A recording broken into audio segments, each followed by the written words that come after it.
Welcome back to the Deep Dive. Today, we're diving into President-elect Trump's vision for his second term. We've got this interview transcript, and he really lets loose about his plans. Oh, yeah, it's a fascinating look into his thinking. Unguarded, raw, you really get a sense of his energy and his priorities going into this second term. Okay, well, let's jump right in. Right out of the gate, he's talking about border security, extending his tax cuts, and crime.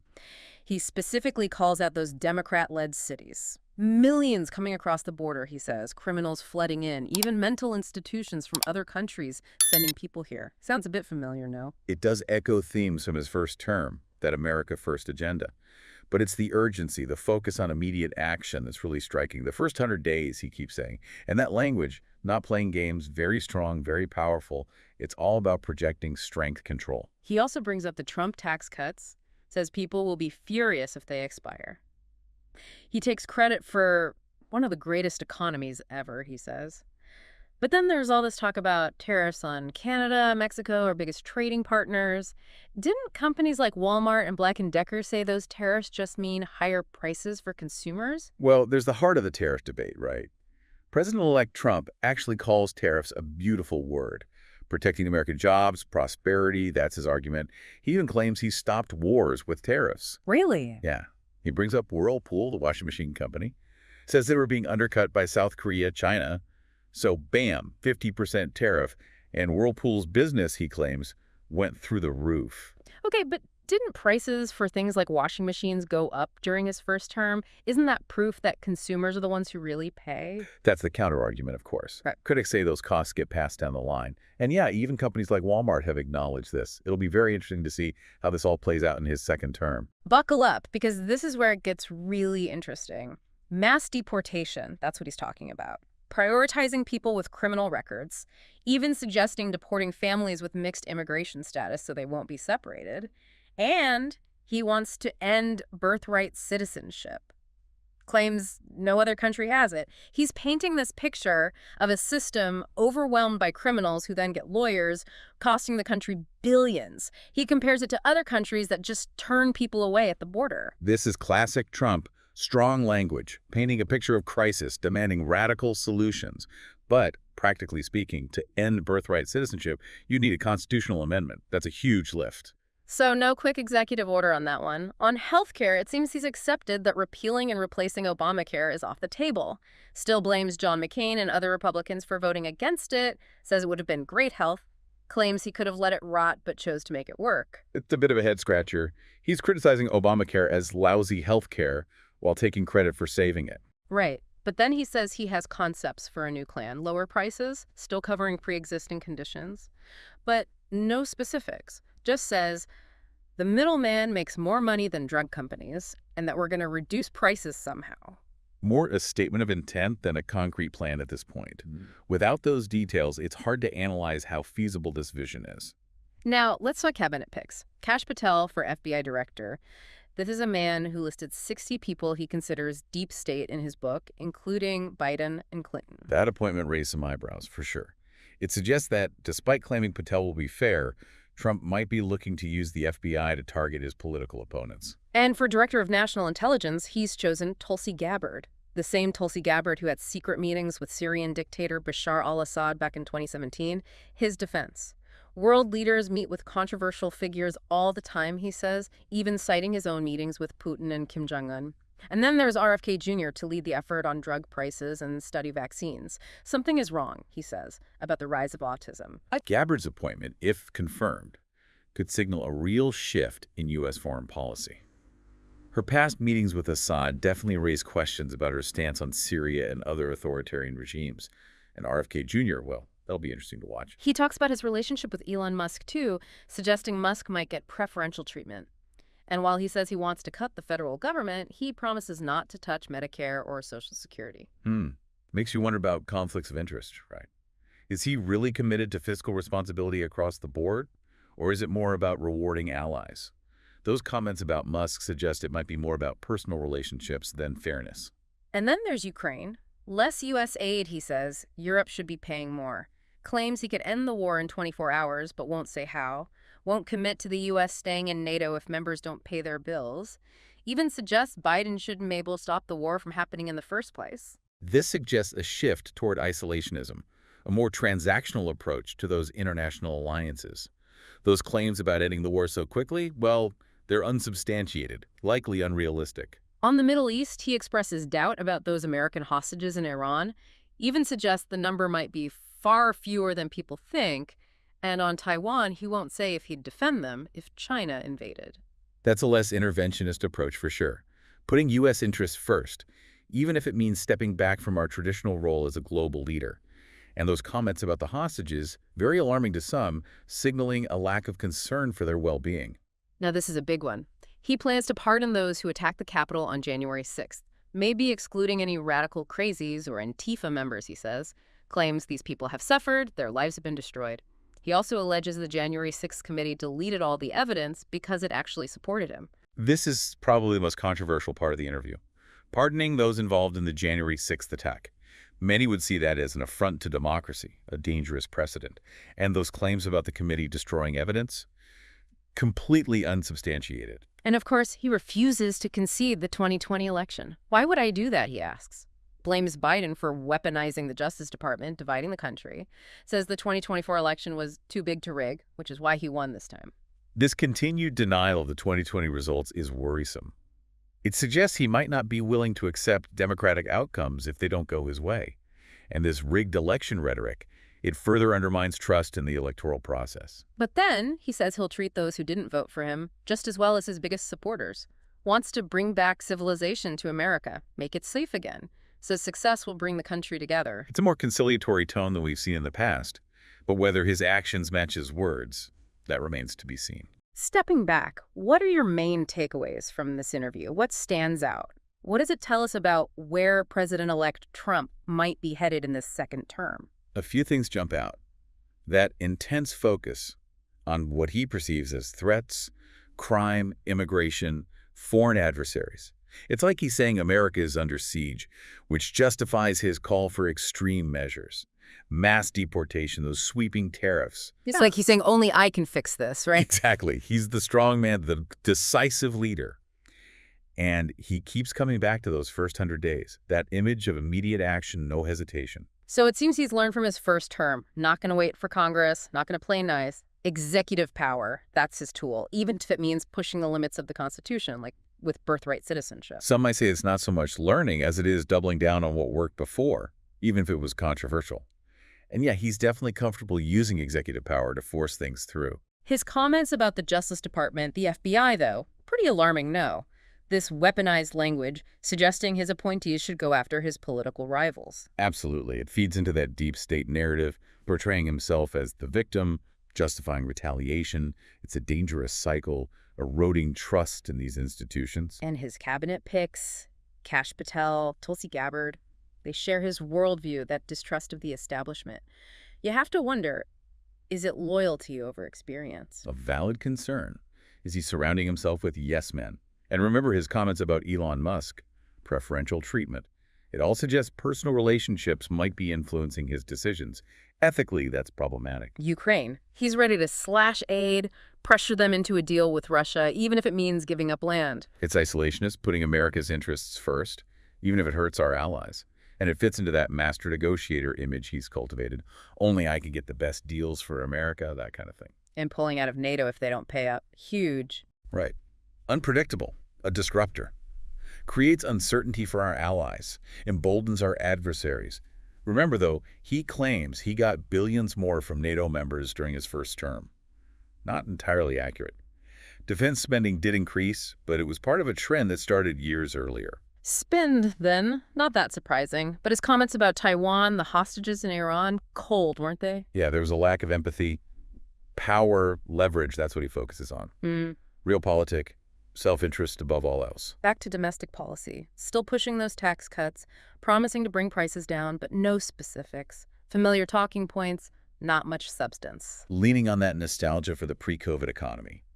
But those tax cuts mostly benefited corporations, the wealthy, and there's no guarantee they work the same way now. And those tariffs, he's convinced, even though experts warn they could raise prices for everyone. A gamble. Short-term pain for long-term gain, that's the bet. but no guarantees it'll work out that way. And bringing back civilization to America, what does that even mean? Does he really want to unify the country? That's where the contradictions are glaring. He wants unity, but on his terms. Everyone accepting his version of reality. But at the same time, he won't acknowledge the 2020 election, promotes conspiracy theories, promises to pardon those who attack the Capitol. Unity by force, almost. Yeah, you could say that. And that's a recipe for more division, not healing. This whole interview is full of these contradictions, raises more questions than it answers. A glimpse into a second term that could be just as chaotic and unpredictable as the first, but with even higher stakes. Yeah, it's a question we should all be asking ourselves. This interview, it really lays it all out there, the potential consequences. You know, going through all this, it strikes me that there's this theme of control, border control, controlling the economy, even controlling the narrative. President-elect Trump, he seems all about asserting dominance. It's a good point. You see it in his language, his style, the policies he's pushing, strength, even aggression. That's his answer to every challenge. And it's always us versus them. The deep state, immigrants, foreign enemies. America's under siege. That's the picture he's painting. Exactly. And that justifies extreme measures, ignoring the rules, the institutions. We're in a war, he's saying, and you do what it takes to win. But what if that backfires? What if it just divides us more, erodes trust, weakens us on the world stage? That's the risk, right? Fear and aggression, those aren't the best tools for building bridges, finding common ground. His economic plans, too. Tax cuts, bringing down prices, it's all pretty vague. A lot like his first term, actually. He's playing on that nostalgia for the good old days, the pre-COVID economy. But the world's moved on, things have changed. Just repeating old policies, it might not work the same way this time. And those tariffs. He's so sure they're the answer, even though people are saying they could backfire, make prices go up for everyone. It's a risky bet. Short-term pain, maybe, but long-term gain, that's what he's counting on. More American manufacturing, more jobs. But there's no guarantee. What if those jobs don't show up? What if it all backfires?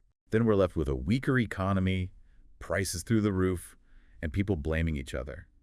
Risky, for sure. Okay, foreign policy. Ukraine, he's basically ready to ditch them, force them to make a deal with Russia, even if it means giving up land. It shows you how he thinks about these things. Very transactional. Short-term wins, not so much about the big picture, the long game. And pulling out of NATO? Yeah. Reckless, wouldn't you say? It could be. It would definitely shake things up. He's not afraid to walk away from agreements, organizations. America first, that's the motto. Yeah. But yeah, pulling out of NATO, it could make things very unstable. And his comments about the hostages in Iran? So cold, so dismissive. It's about power, leverage, not about empathy. That works sometimes in negotiations, but it also alienates people, makes America look bad. But that whole thing about pardoning the January 6th rioters, that's got to be the most alarming part of this whole interview. Attacking the very idea of a rule of law. It sends a message, a dangerous one. Loyalty to him above all else, even democracy, even the peaceful transfer of power. And remember, he didn't rule out pardoning himself. Scary thought. A president above the law, only answering to his supporters. It shows you how fragile things are. Our institutions, they depend on norms, on people believing in the system. And when that's gone, when power is concentrated in one person who doesn't care about the rules, well, that's how you get tyranny. So can American democracy survive another 4 years of Donald Trump? That's the question, isn't it? And based on this interview, it's not looking good. More division, more chaos, more damage to our institutions.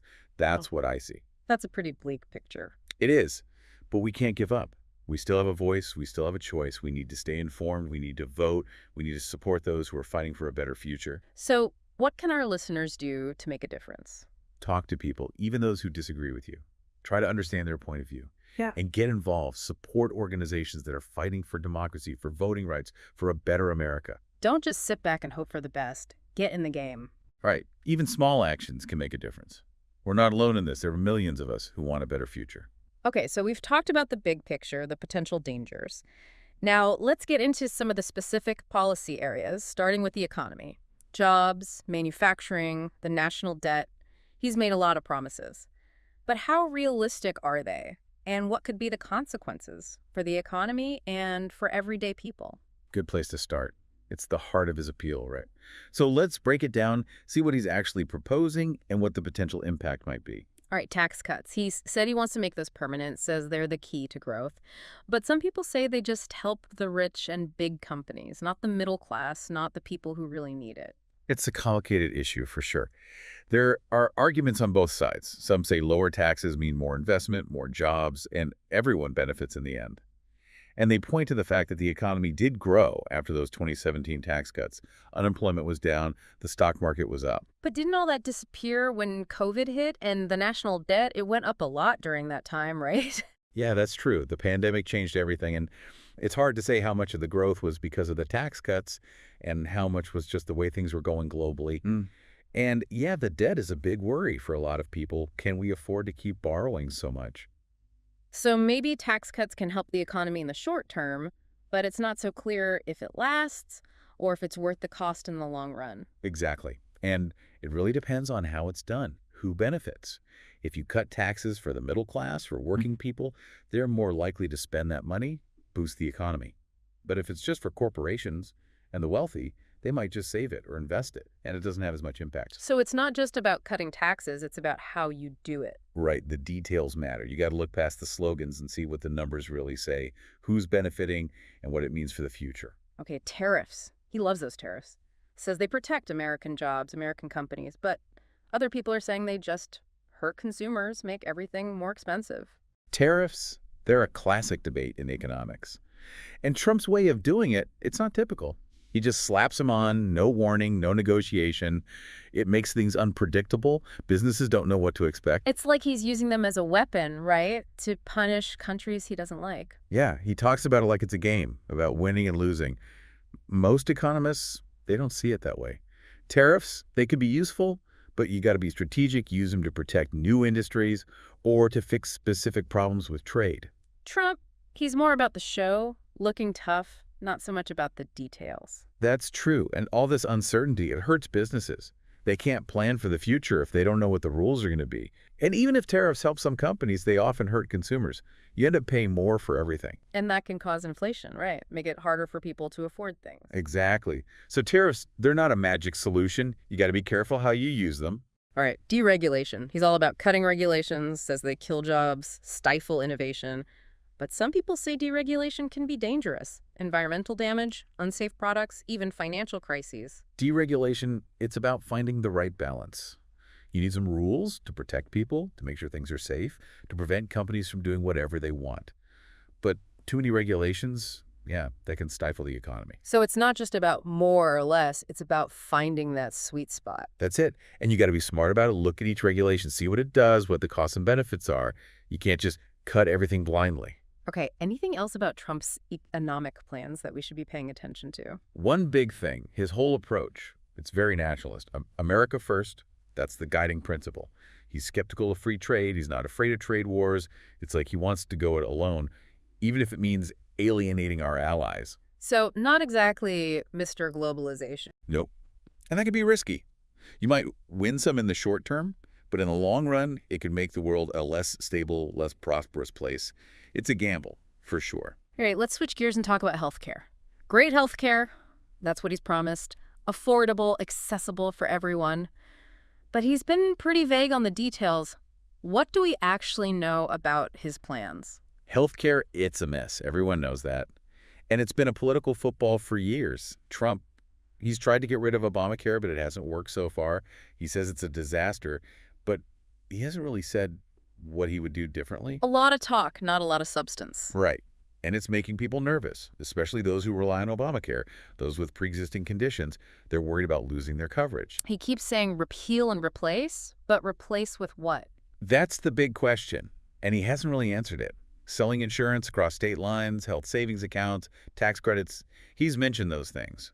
But it's all piecemeal. It doesn't really address the big problems. What about Medicaid expansion? That's helped a lot of people get coverage. He's criticized it before, but he also knows it's popular. He might try to replace it with block grants to the states, but that could mean cuts, less coverage for people who need it. So lots of uncertainty. Not a good feeling when it's about your health, your family's health. Nope. And this is going to be a big issue in the next few years. People should be paying attention, see what he actually proposes and what it means for them. Okay, let's talk immigration. It's been his signature issue, right? The wall, the crackdown on illegal immigration, the merit-based system.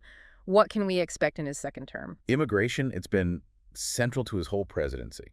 Border security, enforcement, less immigration overall, that's his focus. And his rhetoric, it's often been pretty harsh, talking about immigrants like they're criminals, terrorists, a drain on society. Divisive for sure. Absolutely. It's created a lot of fear, a lot of prejudice, especially against Latinos.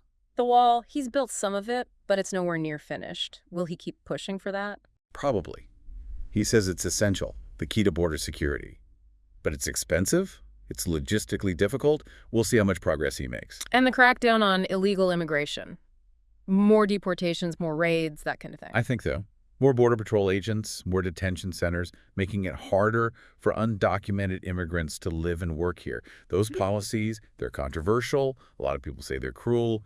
They don't work. They hurt families and communities. And the merit-based system, prioritizing skills over family ties. That's a long-standing goal for some conservatives, but Democrats and immigrant rights groups, they don't like it. They say it would hurt families, make America less diverse. It's not clear if Trump can get it through Congress, especially now with things so divided. So, more of the same on immigration then. Most likely. And it's going to keep dividing the country, affecting the lives of millions of people. Okay, foreign policy. America first. That's his mantra. What does that mean for the world in his second term? Unpredictable. That's one word for it. He does deals. He makes personal connections. He doesn't care so much about ideology or long-term strategy. He likes strongmen, right? Putin, Kim Jong-un. But our allies, Canada, Germany, not so much. Yeah, it's all about the personal touch with him. But it makes things unstable. Other countries don't know what to expect from us anymore. China, he's called them our biggest competitor, put tariffs on their goods, challenged them in the South China Sea. Yeah. Is that going to get even worse? The U.S. and China, that's the big one, the relationship that matters most in the world. And yeah, it's gotten pretty bad under Trump. I think it'll probably get worse. More trade tensions, maybe military buildups, even a chance of conflict. NATO, too. He's been critical, says they don't pay enough, not sure if it's worth it. Could he actually pull us out? He could. He's shown he's willing to walk away from agreements, organizations, the Paris Climate Accord, the Iran nuclear deal. He pulled out of those. If he does the same with NATO, it would be a huge deal. It would weaken the alliance, embolden Russia, make things a lot more dangerous. And he wants to bring troops home from Afghanistan, from other places. Yeah, he said that before. But his advisors, Congress, they've pushed back. It's a tough decision, lots of consequences. Could the Taliban take over again? What would happen in other parts of the world? So more unpredictability, more disruption, more America first, even if it means alienating our allies, breaking things. That's what I see. And it could change the world in ways we can't even imagine yet. Okay, we've talked about a lot of specific policies, but let's zoom out again. What does all this mean for American democracy? He attacks institutions, he uses divisive language, he bends the rules. What are your biggest worries? It's a stress test for our democracy, that's for sure. Can it handle this kind of pressure? Populism, polarization, a president who wants more and more power, his attacks on the media, the courts, other institutions.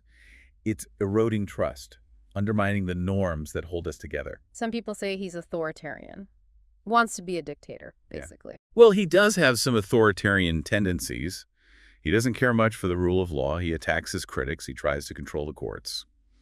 But our system has checks and balances, and he hasn't been able to destroy those. Not yet, anyway. So it's not hopeless. Not yet. But we got to be careful. We got to defend our democracy. We can't take it for granted. His attacks on the media, calling them the enemy of the people, that's really dangerous, isn't it? It is. A free press, that's essential for democracy. They hold the powerful accountable. They inform the public. When you attack the press, when you threaten journalists, you make it harder for people to know what's going on, to hold their leaders accountable. It's like he wants to control the information people get, create his own reality. And it's working. At least for some people. It's creating this climate of hostility, of distrust. People don't know who to believe anymore. And his rhetoric, the way he talks about immigrants, about minorities, about anyone who disagrees with him, so divisive, so hateful. It tears us apart, that kind of talk. When leaders demonize groups, when they pit people against each other, it creates fear, resentment, and sometimes even violence.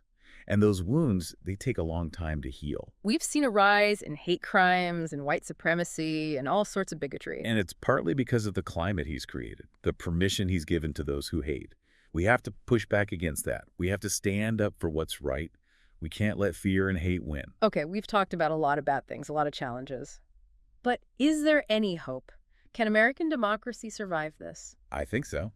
Our system, it's strong. It's based on good values, on the rule of law, on the separation of powers, on individual rights.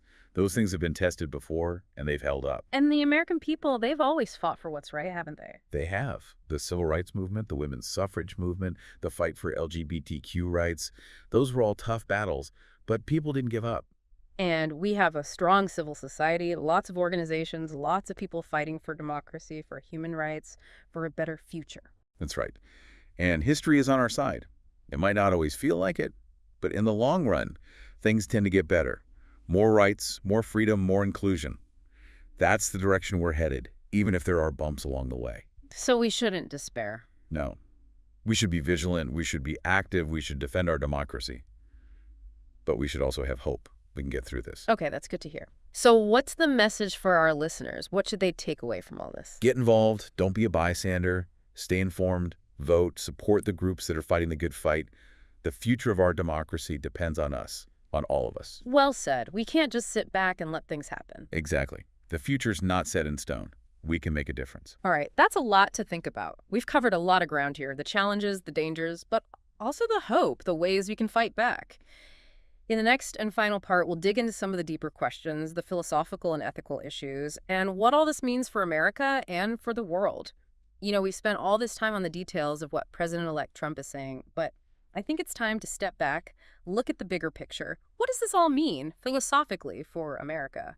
You know, ideas of truth, of power, what it means to be an American in this crazy 21st century. Yeah, that's important. It's not just about policies. It's a whole worldview. Yeah. And one thing that keeps coming up in this interview is that us versus them mentality. America under attack from the inside and out. He's always drawing lines in the sand, right? Oh. Defining who's the good guy, who's the bad guy, patriot or traitor, that kind of thing. And that can be dangerous. Oh, absolutely. It creates this atmosphere of fear, suspicion. You can't disagree anymore without being labeled an enemy. And that's the opposite of what America is supposed to be about, right? A place where everyone can have their say, where we can debate, disagree, even argue, but still respect each other. And it's all tied to his attacks on the institutions, right? Yeah. The media, the courts, the intelligence agencies. Anyone who challenges him is a threat, disloyal, maybe even a traitor. Which makes people lose faith in those institutions. And when that happens, it's hard to solve problems. You need people to trust the system, to work together, to compromise. When that's gone, you get conspiracy theories, misinformation, and that can lead to, well, it can lead to really bad things. Like authoritarianism. Exactly. And speaking of misinformation, he's still saying the 2020 election was stolen. Even claims the January 6th committee destroyed evidence that would cleared him. None of that's true, is it? No, there's no evidence to support those claims. But it doesn't matter to some people. If you repeat something enough, if you make it part of your story, people start to believe it. Facts don't matter anymore. Only loyalty, belief. It's like he's created this alternate reality, and he's the only one who knows the truth. And he's the only one who can save us. He's very good at tapping into that feeling, that sense of being left behind, forgotten. The silent majority, he calls them. The real Americans, right? Exactly. And those people, they're looking for someone to fight for them, someone who understands their anger, their frustration. And he steps into that role perfectly. The warrior, fighting the evil elites, the deep state, whoever he decides is the enemy this week. It's powerful, that kind of narrative, especially now when things are changing so fast, so much uncertainty. People are scared. They want easy answers, someone to blame. And he gives them that. Simple solutions. A return to a glorious past. Make America great again, right? But that past, it never really existed. It's a fantasy, a way to exclude people, to say, you're not a real American unless you look like this, think like this, believe like this. It ignores the fact that America has always been about change, about diversity, about people from all over the world coming together to build something new. Right. It's a very narrow, very exclusive vision. And it's not what America's supposed to be about. So what happens if he wins? What happens if this vision, this us versus them mentality takes over? I worry about that. Yeah. Because if we can't agree on basic facts, if we can't trust each other, if we're constantly fighting, then democracy can't work. It falls apart. It becomes a tool for those in power, a way to manipulate people, to divide and conquer. So what can we do? How do we stop this from happening? We have to fight back, but not with violence, not with hate. We have to fight back with truth, with facts, with compassion. We have to support The institutions that are under attack, the media, the courts, the people who are trying to hold those in power accountable. We have to call out lies when we see them. Exactly. And we have to talk to each other even when it's hard, even when we disagree. We have to try to understand where the other side is coming from to find common ground. We have to remember that we're all Americans, even when we disagree. We're all in this together. That's the bottom line. And we have to act like it. So what's the message for our listeners? What do we want them to take away from this deep dive? Don't give up hope. American democracy, it's been through tough times before, and it's come out stronger. But it needs us. It needs all of us to participate, to engage, to fight for what we believe in. To be citizens, not just spectators. Exactly. Get involved, stay informed, vote, speak out, make your voice heard. The future of our country depends on it. That's a powerful message. And on that note, we're going to wrap up this deep dive. Thanks for joining us. We'll be back next week with another fascinating topic. Until then, keep learning, keep questioning, and keep fighting for the America you believe in.